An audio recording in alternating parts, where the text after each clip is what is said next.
आज हम बात करने वाले हैं atomic habits by James clear book के बारे में।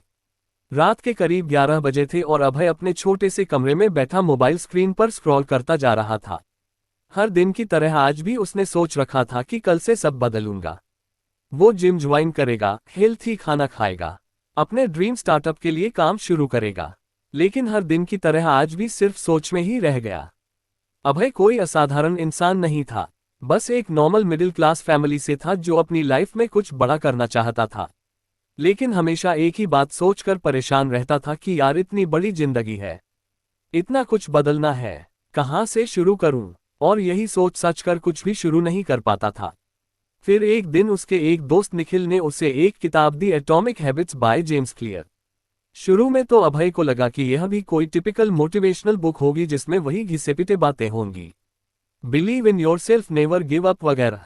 लेकिन जब उसने पढ़ना शुरू किया तो धीरे धीरे उसे समझ में आने लगा कि यह किताब कुछ अलग है। इसमें छोटे छोटे बदलावों की ताकत के बारे में बात की गई थी, जिनका असर धीरे धीरे बढ़ता है और एक दिन बड़ी सक्सेस में बदल जाता है।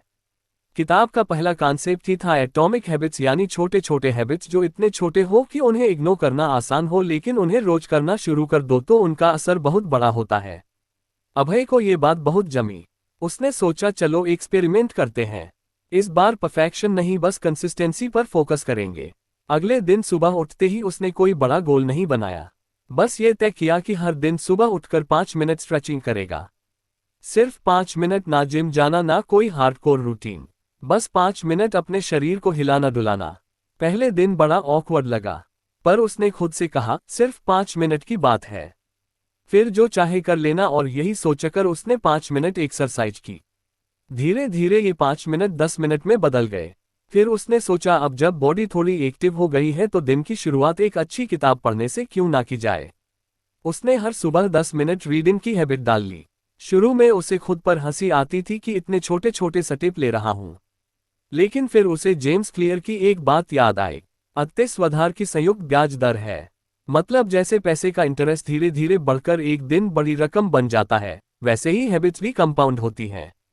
अभय ने खुद को समझाया कि ये 10-10 मिनट के बदलाव ही एक दिन उसे उस इंसान में बदलेंगे जो वह बनना चाहता है। एक महीना बीत गया और वह बिना किसी स्किप के अपनी छोटी छोटी हैबिट्स करता रहा। अब उसका माइंडसेट धीरे धीरे बदलने लगा था। पहले जहां वह सोचता था कि बदलाव बड़ा होना चाहिए तभी कुछ फर्क पड़ेगा, अब वह जान चुका था कि असली ताकत कंसिस्टेंसी में है, ना कि इंटेंसिटी में। फिर उसने एक और बदलाव किया। उसने रात को सोने से पहले मोबाइल चलाना बंद कर दिया। इसकी जगह उसने एक नोटबुक रखना शुरू किया, जिसमें वो अगले दिन के 3 छोटे छोटे गोल्स लिखता था, जैसे 10 मिनट वॉक, 1 गिलास पानी ज्यादा पीना, एक नया आइडिया सोचना अपने स्टार्टअप के लिए। धीरे धीरे उसका कॉन्फिडेंस लेवल बढ़ने लगा। पहले जो काम उसे असंभव लगते थे अब वह डबल लगने लगे।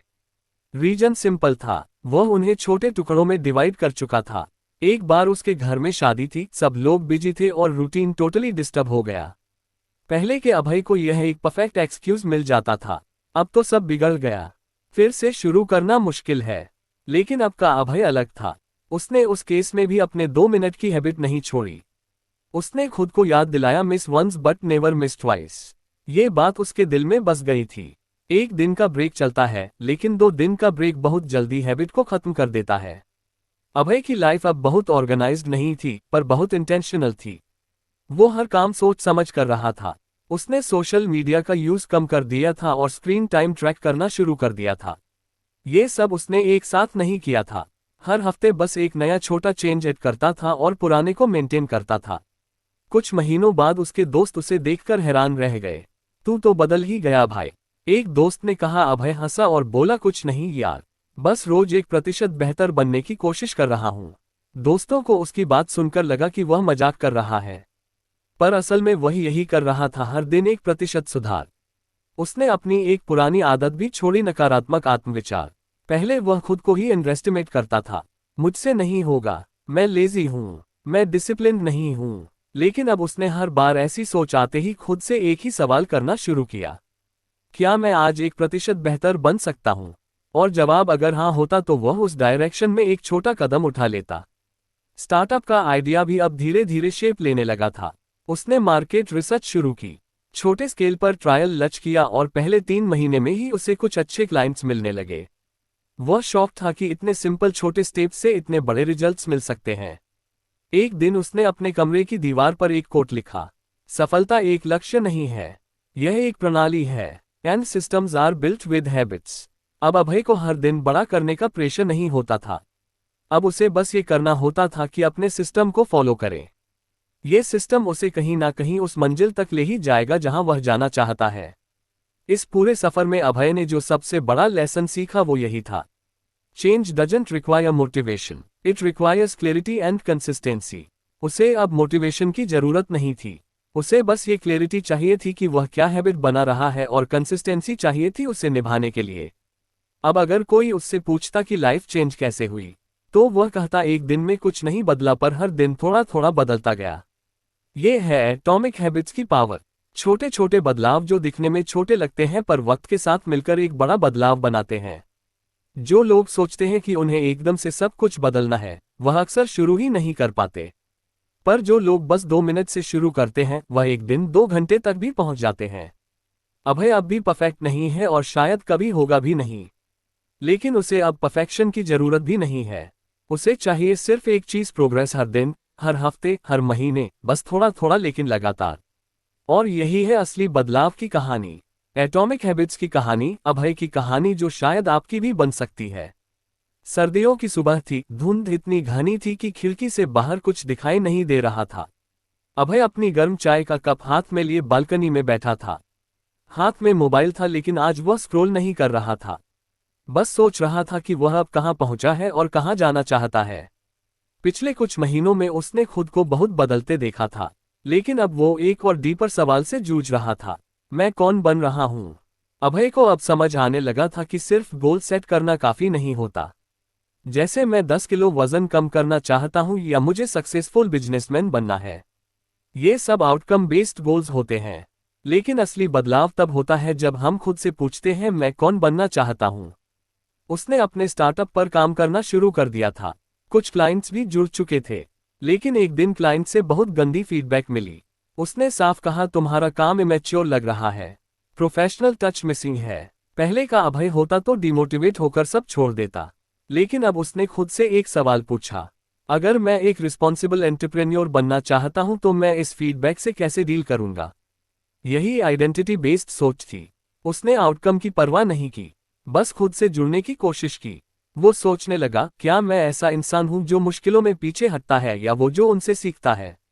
उसने अगले दिन से खुद की आइडेंटिटी रिडिफाइन करनी शुरू की। अब हर हैबिट सिर्फ किसी गोल को पाने के लिए नहीं थी, बल्कि खुद को एक बेहतर इंसान बनाने के लिए थी।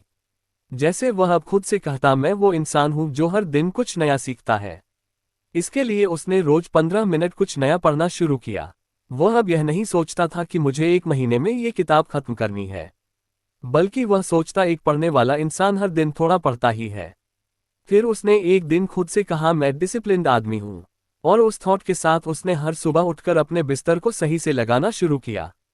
यह कोई बड़ा काम नहीं था, पर यह एक सिग्नल था उसके सबकॉन्शियस माइंड के लिए, मैं ऐसा इंसान हूं जो अपने आसपास की चीजों का ख्याल रखता है। धीरे धीरे उसकी सोच बदलने लगी। अब अगर कोई उससे कहता, यार तू तो बड़ा समय पर उठने लगा, तो वह हंसकर कहता, क्योंकि मैं अर्ली राइजर बनना चाहता हूं। यानी अब वो हैबिट्स आउटकम की वजह से नहीं, अपनी आइडेंटिटी की वजह से बना रहा था। एक बार उसके दोस्त राहुल ने पूछा, तू इतना कंसिस्टेंट कैसे रह लेता है? मुझसे तो कोई हैबिट टिकती ही नहीं। अभय ने मुस्कुराकर जवाब दिया, क्योंकि मैं हैबिट नहीं बना रहा, मैं खुद को नया बना रहा हूं। राहुल को ये बात समझ नहीं आई। उसने पूछा, मतलब? अभय बोला, देख, जब कोई कहता है कि मैं स्मोकर हूं लेकिन छोड़ने की कोशिश कर रहा हूं, तो वह अभी भी खुद को स्मोकर ही मानता है। लेकिन जब कोई कहता है मैं नॉन स्मोकर हूं, तब वह खुद को एक नई आइडेंटिटी दे देता है और उस आइडेंटिटी के हिसाब से उसके एक्शंस बदल जाते हैं। राहुल चुप हो गया। शायद पहली बार उसने इतनी गहराई से हैबिट और आइडेंटिटी को जोड़कर देखा था। अभय अब खुद को एंटरप्रेन्योर की तरह बिहेव करने लगा था। भले ही उसका स्टार्टअप अभी बहुत बड़ा नहीं था, उसने अपनी लैंग्वेज बदल दी थी। अब वह कहता, मेरा बिजनेस, ना कि मेरा छोटा सा ट्राई। इस छोटे से बदलाव ने उसके कॉन्फिडेंस को बहुत ऊपर उठा दिया। उसने एक डायरी बनानी शुरू की जिसमें वह रोज खुद से एक सवाल पूछता, आज मैंने ऐसा क्या किया जो उस इंसान के करीब मुझे ले गया जो मैं बनना चाहता हूं? कभी जवाब होता मैंने क्लाइंट की बात ध्यान से सुनी और डिफेंसिव नहीं हुआ। कभी होता मैंने मोबाइल साइड में रखकर 1 घंटे डीप वर्क किया। कभी कभी कुछ नहीं होता और वो ऑनेस्ट रहता। आज मैं डिस्ट्रैक्टेड था लेकिन कल बेहतर बनूंगा। धीरे धीरे उसकी यह सेल्फ रिफ्लेक्शन हैबिट बन गई। अब वो खुद से लड़ने के बजाय खुद से जुड़ने लगा था। उसके अंदर का ट्रांसफॉर्मेशन अब बाहर दिखने लगा था। उसकी बॉडी लैंग्वेज कॉन्फिडेंट हो गई थी। उसने किसी को इम्प्रेस करने के लिए नहीं बल्कि खुद से कनेक्टेड रहने के लिए ड्रेसिंग पर ध्यान देना शुरू किया। वह सोचता मैं एक डिसिप्लिन, प्रेजेंटेबल, रिस्पेक्टफुल इंसान हूं और मुझे उसी के अनुसार दिखना भी चाहिए। उसने एक बहुत ही सिंपल तरीका अपनाया। हर बार जब वह कोई काम करता, वह खुद से पूछता, क्या यह उस इंसान का काम है जो मैं बनना चाहता हूं? जैसे रात को अगर उसे 12 बजे तक स्क्रोलिंग करनी होती तो वह खुद से पूछता, क्या एक काम और फोकस्ड इंसान ऐसा करेगा? अगर जवाब नहीं होता तो वह मोबाइल बंद करके सो जाता। ये सारे चेंजेस छोटे छोटे थे, पर उन्होंने अभय की आइडेंटिटी को रीइंफोर्स किया। अगर आपको हमारी फ्री समरी अच्छी लगती है तो आप हमारे चैनल को सब्सक्राइब कर सकते हैं, हमारी मेंबरशिप खरीद सकते हैं या हमें यूपीआई के थ्रू सपोर्ट कर सकते हैं। अब समरी पर वापस चलते हैं। अब वह सिर्फ बदलाव नहीं कर रहा था, वह बदलाव को जी रहा था। फिर एक दिन एक बड़ा मोमेंट आया। उसे एक प्रेस्टिजियस इवेंट में एंटरप्रेन्योर के रूप में इनवाइट किया गया था। उसके पास खुद का कोई फैंसी ऑफिस नहीं था, स्टाफ भी छोटा था, लेकिन फिर भी उसे बुलाया गया क्योंकि लोग उसकी सीरियसनेस और वर्क एथिक को पहचानने लगे थे। उसने स्टेज पर जाकर जब माइक पकड़ा तो उसका पहला वाक्य था, मैं यहाँ किसी बड़े अचीवमेंट की वजह से नहीं बल्कि अपनी आइडेंटिटी की वजह से खड़ा हूँ। मैंने खुद को एक कमिटेड लर्नर और एंटरप्रेन्योर मानना शुरू किया और वही बन गया। हॉल में तालियां बज रही थी और अभय की आंखों में चमक थी। वह जानता था कि उसकी जर्नी अभी लंबी है, लेकिन अब उसे कोई डाउट नहीं था कि वह कौन है। रात को जब वह घर लौटा तो उसने अपने नोटबुक में लिखा, आइडेंटिटी पहले बनाओ, रिजल्ट खुद आ जाएंगे। उस दिन के बाद उसने गोल सेटिंग से ज्यादा आइडेंटिटी बिल्डिंग पर ध्यान देना शुरू कर दिया। अब उसके लिए यह जरूरी नहीं था कि वह 1 साल में कितना कमा लेगा, बल्कि यह जरूरी था कि वह एक ऐसा इंसान बने जो कंसिस्टेंटली वैल्यू देता रहे। प्रोक्रेस्टिनेट करता था, दूसरों को ब्लेम करता था और खुद को कंफ्यूज्ड फील करता था। आज का अभय उन सब चीजों से अलग था। वो शांत था, क्लियर था और सबसे जरूरी अपने डिसीजंस में इंटेंशनल था। उसने महसूस किया कि आइडेंटिटी बेस्ड हैबिट्स की सबसे बड़ी खूबी यह है कि वह टेम्पररी नहीं होती। जैसे अगर कोई सिर्फ 10 किलो वजन कम करना चाहता है तो वह वेट लॉस के बाद फिर से अपनी पुरानी हैबिट्स में लौट सकता है, लेकिन अगर कोई खुद को फिट पसंद मानने लगता है तो वह हमेशा हेल्थ को प्रायोरिटी देगा। अभय ने यही प्रिंसिपल हर जगह अप्लाई किया। अब वह खुद से कहता, मैं वह इंसान हूं जो कमिटमेंट्स निभाता है, मैं वह इंसान हूं जो हर दिन कुछ वैल्यूएबल सीखता है, मैं वह इंसान हूं जो डिसिप्लिन को एंजॉय करता है। अब उसकी आइडेंटिटी ही उसकी हैबिट बन गई थी। इस पूरे जर्नी में उसने ये सीखा कि अगर हम सिर्फ रिजल्ट्स पर फोकस करेंगे तो वह कभी भी शॉर्ट टर्म हैप्पीनेस से ज़्यादा नहीं देंगे, लेकिन अगर हम अपनी आइडेंटिटी को अपग्रेड करेंगे तो वह हैबिट्स नेचुरली हमारे जीवन का हिस्सा बन जाएंगी। आज भी जब अभय अपने दिन की शुरुआत करता है तो किसी चेक लिस्ट से नहीं बल्कि इस सोच से करता है, आज मैं उस इंसान की तरह जीऊंगा जो मैं बनने की कोशिश कर रहा हूं।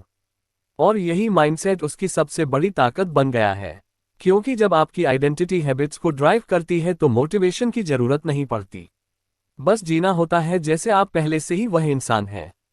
रात के लगभग 9 बजे थे। अभय अपने छोटे से ऑफिस में बैठा अपनी नोटबुक के पुराने पन्ने पलट रहा था। इन पन्नों में पिछले कुछ महीनों की सारी प्लानिंग, एक्सपेरिमेंट्स और रिफ्लेक्शंस भरे पड़े थे। हर पन्ना जैसे उसके खुद के एक नए वर्जन को दिखा रहा था। लेकिन आज वो सिर्फ पढ़ने नहीं बैठा था, बल्कि एक नई परेशानी का हल ढूंढने की कोशिश कर रहा था। कुछ हफ्तों से उसका एक नया गोल था, डेली जर्नलिंग। उसे लगा था कि यह उसकी क्लैरिटी और सेल्फ अवेयरनेस बढ़ाने में मदद करेगा। शुरुआत में 2-3 दिन सब सही चला, लेकिन फिर वो कंसिस्टेंसी टूटने लगी। वो जानना चाहता था कि इस बार उसकी हैबिट टिक क्यों नहीं पा रही। तभी उसे याद आया, एटॉमिक हैबिट्स में एक कॉन्सेप्ट था, the 4 loss of behaviour change, Q, craving, response और रिवॉर्ड। उसने सोचा क्यों ना इस फॉर्मूला को इस्तेमाल करके देखा जाए। अगली सुबह उसने खुद से कहा, चलो इस हैबिट को बिहेवियर के इन 4 लेयर्स में तोड़ते हैं, शायद यही मेरी प्रॉब्लम सॉल्व कर दे। सबसे पहले था क्यू, यानी वो सिग्नल जो किसी हैबिट की शुरुआत करता है। उसने सोचा, मैं जर्नलिंग कब करता हूँ? जवाब था, जब रात को सब काम खत्म हो जाते हैं। लेकिन तब तक वह थक चुका होता है और अक्सर मोबाइल स्क्रॉल करते करते सो जाता है। तो उसने सबसे पहले क्यों बदलने का फैसला किया। अब वह जर्नलिंग सुबह करेगा जब माइंड फ्रेश रहता है, और क्यों होगा उसके डेस्क पर रखा उसका फेवरेट पेन और नोटबुक जो अब तक दराज में बंद रहते थे। उसने दोनों चीजें बाहर डेस्क पर रख दी ताकि उन्हें देखकर उसे हर दिन वही काम याद आए। अब बारी थी क्रेविंग की, यानी वो डिजायर जो हमें एक्शन लेने पर मजबूर करता है। उसने खुद से पूछा, मुझे इस हैबिट में किस चीज की क्रेविंग हो सकती है। उसे लगा उसे अपनी सोच को वर्ड्स में बदलने की क्रेविंग है, खुद को समझने की क्रेविंग है। लेकिन वह काफी एब्स्ट्रैक्ट था। उसे कुछ और इमीडिएट और अट्रैक्टिव चाहिए था। इसलिए उसने जर्नलिंग को थोड़ा क्रिएटिव बना दिया। अब वो सिर्फ प्लेन थॉट्स नहीं लिखेगा, बल्कि हर एंट्री के साथ एक सिंपल डूडल भी बनाएगा, चाहे वह अच्छा बने या खराब। उसने सोचा ये फन एलिमेंट मुझे इसे करने के लिए पुल करेगा। और वाकई यह ट्रिक काम कर गई। अब बारी थी रिस्पांस की, यानी एक्चुअल एक्शन जो हैबिट बनाता है। पहले जब वह जर्नलिंग करने बैठता था तो नोटबुक ढूंढना, पेन लाना, माइंड क्लियर करना, ये सब उसे बोझ जैसा लगता था। अब उसने सब सिंपलीफाई कर दिया था। नोटबुक और पेन पहले से रेडी रहते थे और उसने एक फिक्स्ड फॉर्मेट बना लिया था। 3 lines gratitude, 1 line lesson of the day और 1 डूडल। इससे उसे सोचने में ज्यादा एनर्जी नहीं लगती थी और रिस्पांस आसान हो गया। अब बचा रिवॉर्ड, यानी उस हैबिट को रिपीट करने की वजह। पहले उसे जर्नलिंग के इमीडिएट बेनिफिट्स समझ नहीं आते थे, इसलिए उसने रिवॉर्ड सिस्टम खुद क्रिएट किया। हर जर्नलिंग के बाद वह खुद को एक स्टार स्टिकर देता था जो वह अपने वॉल कैलेंडर पर चिपकाता था, और हर 7 स्टार पर वह खुद को एक छोटा सा रिवॉर्ड देता। कभी अपनी फेवरेट कॉफी, कभी एक नया बुकमार्क, कभी एक सोलो वॉक। ये सिंपल रिवॉर्ड्स ने उस हैबिट को और भी सेटिस्फाइंग बना दिया। ये 4 स्टेप्स क्यू, क्रेविंग, रिस्पांस और रिवॉर्ड मिलकर अब उसकी नई जर्नलिंग हैबिट को सपोर्ट कर रहे थे। उसने खुद को एक सिस्टम दिया था जिसमें मोटिवेशन की जरूरत ही नहीं थी। एक दिन उसके दोस्त राहुल फिर मिलने आए। उन्होंने कैलेंडर पर लगे स्टार स्टिकर्स देखे और पूछा, भाई ये किंडर गार्डन वाली स्टिकर्स क्यों लगा रखी है। अभय हंसा और बोला, यही तो मेरी आइडेंटिटी का प्रूफ है कि मैं अपने स्मॉल विंस को सेलिब्रेट करना जानता हूं। राहुल को क्यूरियोसिटी हुई और उसने भी अभय से हैबिट फॉर्मेशन के बारे में जानना शुरू किया। अभय ने उसे समझाया, देख कोई भी नई हैबिट बनाने के लिए ये 4 चीजें जरूरी हैं। सबसे पहले क्यू क्लियर और विजिबल होना चाहिए ताकि माइंड को सिग्नल मिले। फिर क्रेविंग होनी चाहिए, मतलब वो हैबिट खुद में इतना इंटरेस्टिंग या मीनिंगफुल हो कि करने का मन हो। फिर रिस्पांस को आसान बनाना चाहिए, इतना सिंपल कि एक्सक्यूजेस ना मिले। और आखिर में रिवॉर्ड, कुछ ऐसा जिससे ब्रेन को सिग्नल मिले कि यह एक्शन रिपीट करना चाहिए। राहुल ने सोचा, मैं भी सुबह उठकर बुक पढ़ने की हैबिट बनाना चाहता हूं। अभय ने पूछा, तो तेरे पास क्यों, क्या होगा। राहुल बोला, मैं बुक तकिया के पास रख दूं ताकि उठते ही दिखे। परफेक्ट। अभय बोला, क्रेविंग क्या होगी। राहुल थोड़ी देर सोचकर बोला, यार मुझे लगता है मुझे थोड़ा इंस्पिरेशन चाहिए, सुबह सुबह मैं भी बुक पढ़कर मुझे एनर्जी मिलेगी। ग्रेट। रिस्पांस को आसान कैसे बनाएगा। बुक छोटी चैप्टर्स वाली लूंगा जिससे सिर्फ 5 से 10 मिनट में एक चैप्टर कंप्लीट हो जाए, और रिवॉर्ड, हर बार पढ़ने के बाद मैं अपनी फेवरेट प्लेलिस्ट का एक गाना सुनूंगा। अभय मुस्कुराया और बोला, अब तू भी बिहेवियर को डिजाइन कर रहा है, फोर्स नहीं कर रहा। राहुल ने अगले ही दिन से इस हैबिट को अप्लाई करना शुरू किया। कुछ दिन बाद वह खुद आकर बोला, भाई ये 4 लॉस मैजिक है यार। अब लग रहा है कि मैं हैबिट्स को समझ रहा हूं, बस झेल नहीं रहा। अभय ने उसे याद दिलाया, क्योंकि बिहेवियर चेंज कभी मोटिवेशन से नहीं, डिजाइन से होता है। अभय ने अब इस फ्रेमवर्क को अपने बाकी हैबिट्स में भी अप्लाई करना शुरू कर दिया। जैसे सोशल मीडिया टाइम कम करने के लिए क्यू को एलिमिनेट किया। उसने इंस्टाग्राम को लास्ट स्क्रीन पर डाल दिया। क्रेविंग को रीडायरेक्ट किया। बोर्डम में वो जर्नलिंग या पढ़ना चुनता। रिस्पांस को हॉर्डर बनाया। फोन में ऐप ओपन करने से पहले 10 सेकंड की डिले ऐप लगाए, और रिवॉर्ड स्क्रीन टाइम कम होते ही वह खुद को 10 रुपये डेली पिंगी बैंक में डालता, जिससे महीने के अंत में वह अपनी फेवरेट चीज खरीद सके। अब उसे लगने लगा था कि हैबिट बनाना कोई टैलेंट नहीं, बल्कि एक क्राफ्ट है जो कोई भी सीख सकता है अगर वह सही सिस्टम फॉलो करे। धीरे धीरे उसने ये भी समझा कि यह 4 लॉस सिर्फ अच्छी हैबिट्स के लिए ही नहीं, बुरी हैबिट्स को ब्रेक करने के लिए भी काम आते हैं। बस उल्टा सोचने की जरूरत है। बुरी हैबिट तोड़नी है तो क्यू को इनविजिबल बना दो, क्रेविंग को अनअट्रैक्टिव बनाओ, रिस्पांस को डिफिकल्ट बनाओ और रिवॉर्ड को अनसेटिस्फाइंग। जैसे मोबाइल स्क्रोलिंग से बचने के लिए उसने फोन को दूसरे कमरे में चार्ज पर लगाना शुरू किया। उसने सोशल मीडिया को ग्रे स्केल में रखा जिससे विजुअल्स डल लगे। उसने लॉक स्क्रीन पर रिमाइंडर लगाया, क्या ये काम तेरे उस इंसान को करीब ले जाएगा जो तू बनना चाहता है? और अगर कभी उसने टाइम वेस्ट किया तो उसे अपनी पिंगी बैंक से 10 रुपये निकालकर पेनल्टी जार में डालने पड़े। इस प्लेफुल डिजाइन ने उसे बुरे बिहेवियर से भी दूर रखा। अब अभय के लिए हैबिट फॉर्मेशन एक बोरिंग डिसिप्लिन नहीं था बल्कि एक एक्साइटिंग एक्सपेरिमेंट था, जैसे कोई साइंटिस्ट अपने ऊपर रिसर्च कर रहा हो। उसने अपनी जर्नी की एक नई नोटबुक शुरू की। नाम रखा बिहेवियर लैब। इसमें वो अपनी हर नई हैबिट को इन 4 लेयर्स में डिवाइड करके टेस्ट करता। कभी सफल होता, कभी नहीं, पर अब वह हार नहीं मानता क्योंकि उसे प्रोसेस पर ट्रस्ट हो गया था। वह समझ चुका था हैबिट सिर्फ काम करने की टेक्निक नहीं बल्कि खुद को डिजाइन करने की आर्ट है। और इस आर्ट के 4 रंग होते हैं: क्यू, क्रेविंग, रिस्पॉन्स और रिवॉर्ड। आज भी जब वह किसी नए गोल पर काम शुरू करता है तो वह एक ही सेंटेंस लिखता है, design the habit not just the outcome. और यहीं से उसकी नई कहानी शुरू होती है। हर दिन हर हैबिट के साथ। उस दिन रविवार था, बाहर हल्की बारिश हो रही थी और अभय खिड़की के पास बैठा चाय की चुस्कियों के साथ अपनी नई हैबिट नोटबुक पलट रहा था। काफी दिनों से वह सेल्फ ग्रोथ की जर्नी पर था और अब उसे खुद पर एक अजीब सा कॉन्फिडेंस महसूस होने लगा था। उसने छोटे छोटे बदलावों से बहुत कुछ सीखा था: कंसिस्टेंसी, आइडेंटिटी बेस्ड हैबिट्स और बिहेवियर चेंज के 4 लॉस। लेकिन अब वो एक नई चैलेंज को लेकर थोड़ा परेशान था। असल में पिछले कुछ दिनों से उसने मेडिटेशन की हैबिट शुरू करने की कोशिश की थी। सब कुछ पढ़ लिया था, बेनिफिट्स, टेक्निक्स, एप्स तक डाउनलोड कर ली थी, लेकिन फिर भी वह एक दिन करता और दूसरे दिन भूल जाता। कई बार तो उसे दिन के अंत में याद आता कि अरे आज तो मेडिटेशन करना था।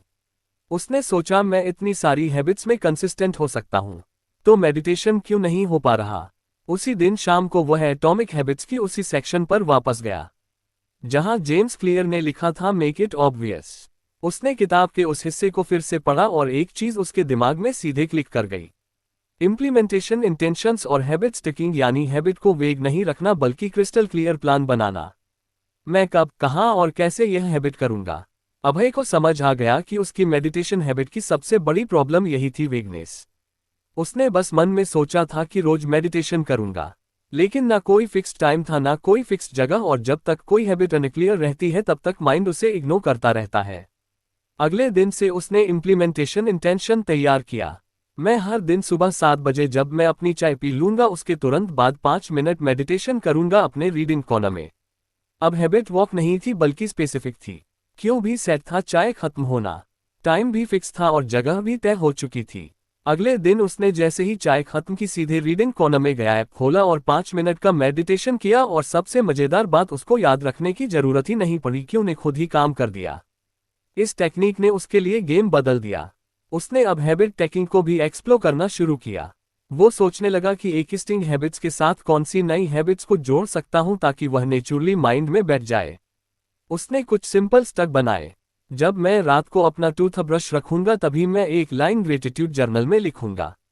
जब मैं लैपटॉप बंद करूंगा शाम को तभी मैं 10 मिनट वॉक पर जाऊंगा। जब मैं बाहर से आकर शूज उतारूंगा तभी मैं एक गिलास पानी पीऊंगा। इस तरह हर नई हैबिट पुराने रूटीन से जुड़ती चली गई और उसे याद रखने का बोझ कम होता गया। क्योंकि माइंड को कुछ नया याद नहीं रखना पड़ा, बस पुराने हैबिट से एक नया एक्शन जोड़ना था। एक दिन उसका दोस्त राहुल फिर मिलने आया और बोला, भाई अब तो तू एकदम रोबोट बन गया है, हर चीज टाइम पर करता है। अभय हंस पड़ा, रोबोट नहीं भाई, बस सिस्टम वाला इंसान बन गया हूं। राहुल बोला, मुझे भी टाइम पर पढ़ाई करनी है लेकिन ध्यान ही नहीं रहता। अभय ने पूछा, तेरे रोज के कौन से हैबिट्स हैं जो तू कभी नहीं भूलता? राहुल बोला, ब्रश करना, चाय पीना, फोन चेक करना। अभय ने कहा, बस वहीं पर स्टैक कर दे पढ़ाई की हैबिट। जैसे चाय पीते ही 10 मिनट पढ़ लेना या फोन चेक करने से पहले एक पेज पढ़ ले। राहुल को आइडिया अच्छा लगा और उसने अगले दिन से ट्राई करना शुरू कर दिया। अभय अब हर हैबिट को ऑब्वियस बनाने पर ध्यान दे रहा था। उसने एक व्हाइट बोर्ड खरीदी और उसमें अपनी हैबिट स्टक्स लिखकर टांग दी ताकि वह हर सुबह उठते ही देख सके। अब जब वह हैबिट डिजाइन करता तो सबसे पहला सवाल खुद से यही करता, इस हैबिट का क्यू क्या होगा? अगर क्यू मजबूत है तो हैबिट का याद रहना और ट्रिगर होना ऑटोमेटिक हो जाता है। कुछ हफ्तों बाद उसने देखा कि मेडिटेशन की हैबिट अब उसके सिस्टम में इंटीग्रेट हो गई थी। अब वह चाय पीते ही बिना सोचे मेडिटेशन शुरू कर देता था। यही तो मैजिक था हैबिट स्टिकिंग का, एक बिहेवियर से दूसरे बिहेवियर का नेचुरली जुड़ जाना। एक और मजेदार बदलाव उसने अपने एनवायरनमेंट में किया। उसने अपनी फेवरेट बुक्स को घर के ऐसे कोनों में रखना शुरू किया जहां उसकी नज़र बार बार जाती थी, जैसे डाइनिंग टेबल, बेड साइड और इवन बाथरूम शेल्फ पर भी। उसने जाना कि what you see is what you do. अब फोन को दूर और किताबों को पास रखने से रीडिंग खुद ब खुद बढ़ने लगी। उसने खुद से कहा, सही आदत को दिखाएं और गलत आदत को दिखाएं ना। और यही प्रिंसिपल उसने मोबाइल यूज पर भी लगाया। उसने डिस्ट्रैक्टिंग एप्स को दूसरे फोल्डर में डाल दिया और होम स्क्रीन पर केवल वो एप्स छोड़ी जो उसे ग्रोथ में मदद करती थी, जैसे कि नोशन और मेडिटेशन ऐप। फिर उसने एक और कॉन्सेप्ट अपनाया, हैबिट एनवायरनमेंट। उसने खुद के लिए एक रीडिंग कॉर्नर बनाया जहां सिर्फ किताबें और एक आरामदायक कुर्सी थी।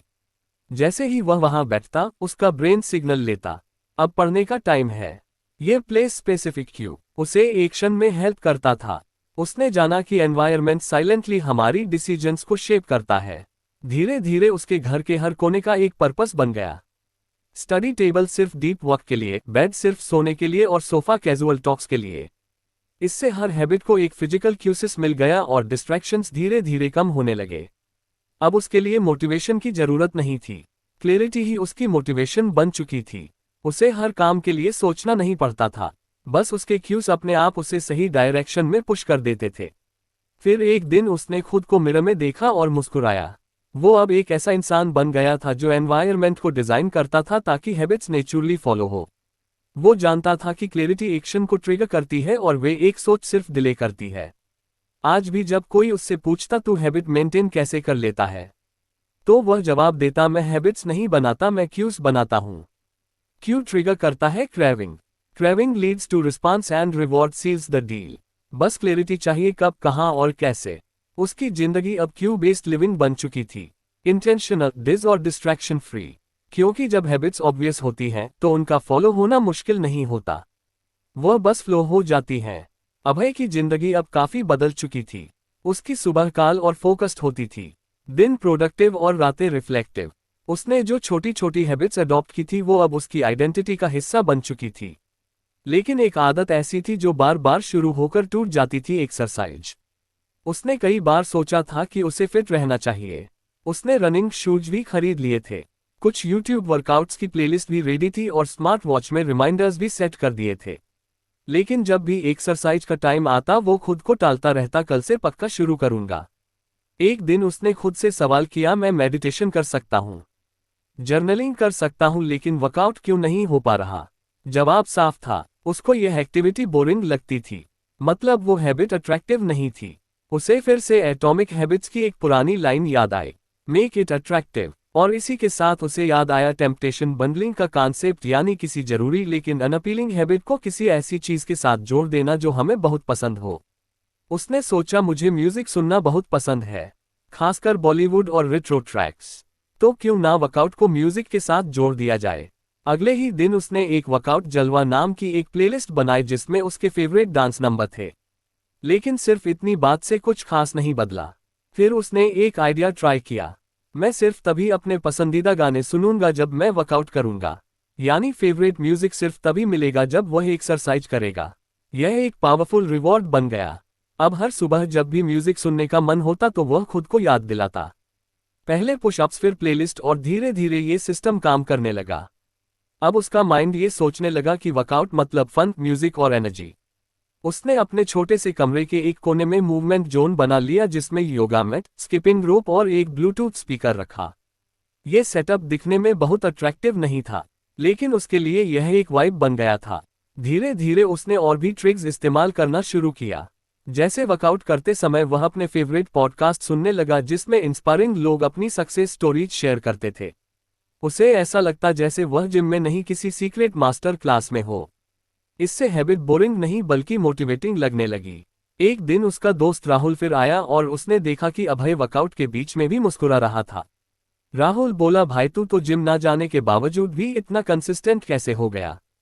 अभय हंसकर बोला, क्योंकि अब वर्कआउट पनिशमेंट नहीं है, पार्टी बन गया है। राहुल को ये कॉन्सेप्ट थोड़ा अजीब लगा, लेकिन जब उसने देखा कि अभय हर दिन डांस, स्ट्रेचेस और पुश अप्स करते हुए फेवरेट सॉन्ग्स पर एंजॉय कर रहा है तो उसे यकीन हो गया कि यह तरीका काम करता है।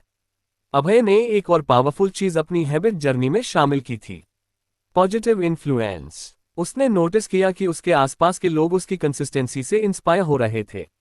धीरे धीरे उसके 2-3 दोस्तों ने भी उससे हैबिट टिप्स लेना शुरू कर दिया था। अब हर रविवार को वो एक स्मॉल हैबिट सर्कल चलाने लगा था जिसमें उसके 4 दोस्त वीडियो कॉल पर जुड़ते और अपने वीकली विश और स्ट्रगल्स डिस्कस करते। कोई अपनी रीडिंग हैबिट पर बात करता, कोई स्क्रीन टाइम घटाने पर। यह सर्कल उसका सपोर्ट सिस्टम बन गया था।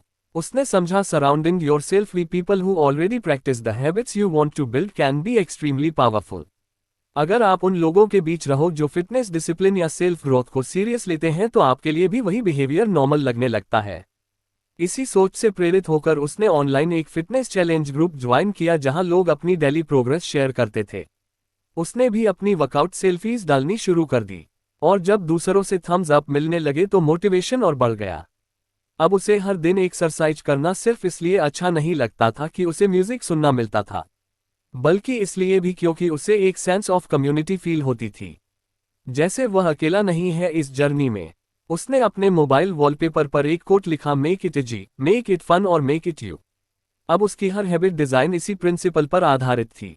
एक और ट्रिक जो उसने अपनाई, उसने अपने वर्कआउट को विजुअली ट्रैक करना शुरू किया। उसने एक वॉल कैलेंडर पर रेड क्रॉसेस लगाने शुरू किए। हर उस दिन जब वह एक्सरसाइज करता और जब लगातार 7 रेड मार्क्स दिखते तो वह खुद से कहता कि यह चेन मत तोड़ो। ये स्मॉल विजुअल रिवॉर्ड ने उसकी हैबिट को और अट्रैक्टिव बना दिया। अब उसे मॉर्निंग रूटीन में एक्साइटमेंट होने लगी थी।